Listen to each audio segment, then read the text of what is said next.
I have been so excited to show you guys this cake because I don't think I've really ever posted anything like this before on TikTok. It's just not what I usually show you. And it definitely took me a couple weeks to edit. I'm a little behind. I have a lot in the editing queue right now, but I'm so excited, so let's get into it. This was an autumn spice cake with caramel buttercream frosting. Already we're off to a great start. I love my autumn spice cake. It's not very popular. I don't know why. It's so delicious. I never show my face usually with cake decorating videos just because I always have like a really concentrated look on my face that looks kind of ridiculous, so I had to like specifically try so hard to keep a normal face doing this, recording this one. And also we get some really fun little snippets of Lucy in the background, so everyone say hi Lucy. So this was a 2-tier cake for a baby shower, and the theme was like woodland creatures, mushrooms, kind of like woodsy vibes. In the inspo picture the client sent me, the tiers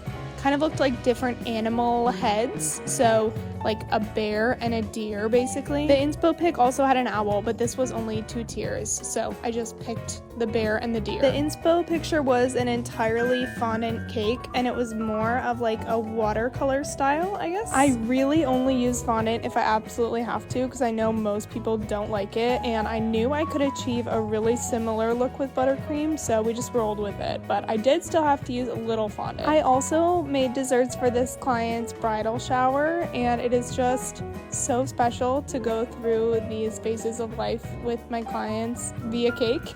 Once I had both tiers final coated, I could move on to some of the details. So I made a little snout out of fondant for the bear, added a little bit of fur texture just to keep things interesting, added a cute little nose. This U shape is always my favorite for animal eyes. I definitely prefer this to the kind of like unicorn cake eyes with eyelashes, which I still did on the deer tier, but I wanted to just switch it up a little bit between the two animals. I'm adding some little spots for this adorable little baby deer. I love this theme so much. I've seen this a lot for baby showers, like a woodland animal theme, and I love it for many reasons, partially because it's gender neutral, but also just partially because it's cute. There's a lot you can do with it, and I don't know why this didn't occur to me until right now, but is that just a Wisconsin thing? Which would kind of make sense because like Northwoods and all that. If you live in another part of the country, please tell me if this is also a popular baby shower theme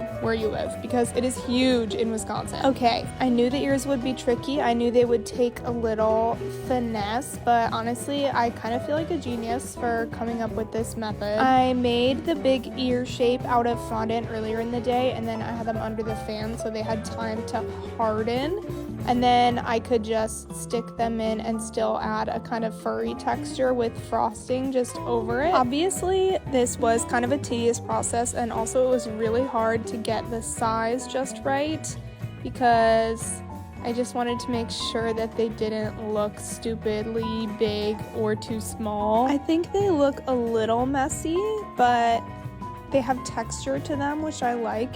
At the end of the day, I think it all works together on the cake really well.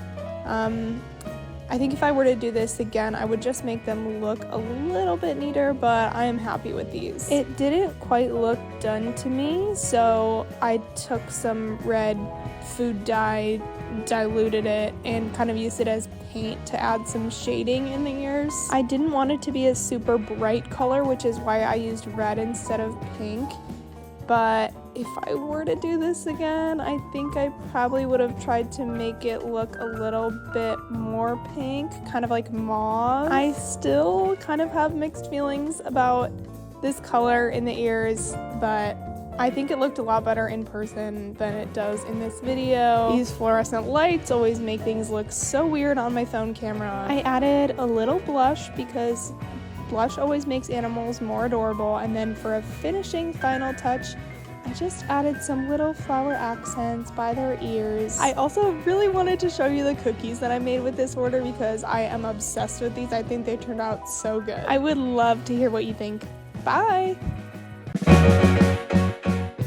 This was a small wedding cutting cake, and it is a heart shape, but it is not a vintage style. It's giving all the fall vibes. This is a vanilla cake with caramel buttercream frosting and cookies and cream filling, which I fully acknowledge does not look that appetizing in these clips because it's kind of globby, for lack of a better term, but I promise that it does taste really good. I did very briefly show this cake at the end of a day in my life video, but the comments were all very positive about it, so I figured I'd give it its own video. This couple wanted flowers looking like they're kind of growing up the sides of the cake, which I absolutely love. It's definitely got a more organic feel to it. They also sent me a color palette, which is extremely helpful and much appreciated. They used mostly jewel tones and like darker fall colors. Their wedding was at the Botanical Gardens also, so the kind of flowery vibe for this cake totally makes sense versus a vintage style cake. In my opinion, your wedding venue sets the vibe for your wedding more than any other kind of decor, so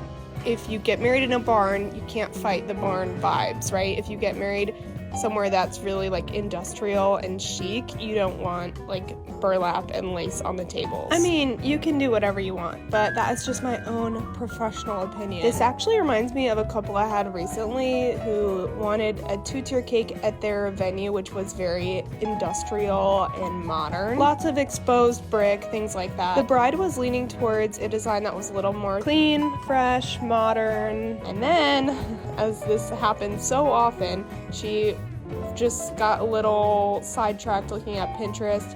She saw all the vintage cakes. She was like, oh, maybe I want that. I think that's really pretty. But that just would not have matched the rest of her wedding. So I'm really glad we ended up going with something more sophisticated. Also, everyone has a vintage cake at their wedding these days. That's it. That's the it cake of this wedding season. And if you do something different, it's going to stand out more. You're not going to be like everyone else. Almost every couple I've had in the past year or two has said they want their wedding to be really timeless and classic, and listen, I get that. I tried to keep that in mind when planning my wedding, but no wedding is truly timeless. That's not how trends work.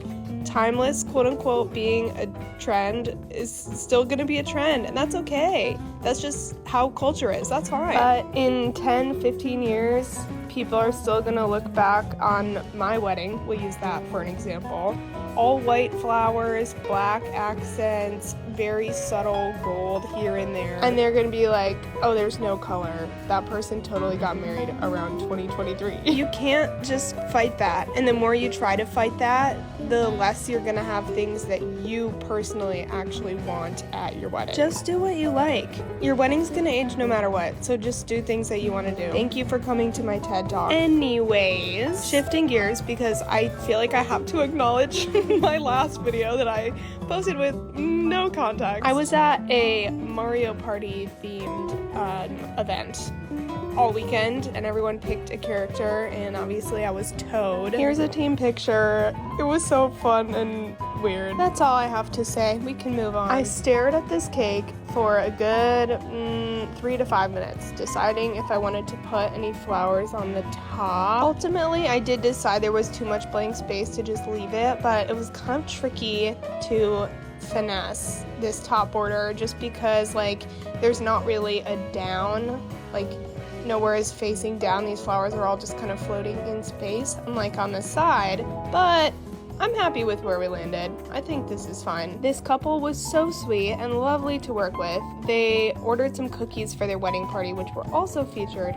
in the Day in My Life video. If you're interested, you can go give that a watch. Hopefully I will see some of you at Halloween cake classes the next couple weeks. I'm so excited, and I'm gonna go prep for those right now. Bye!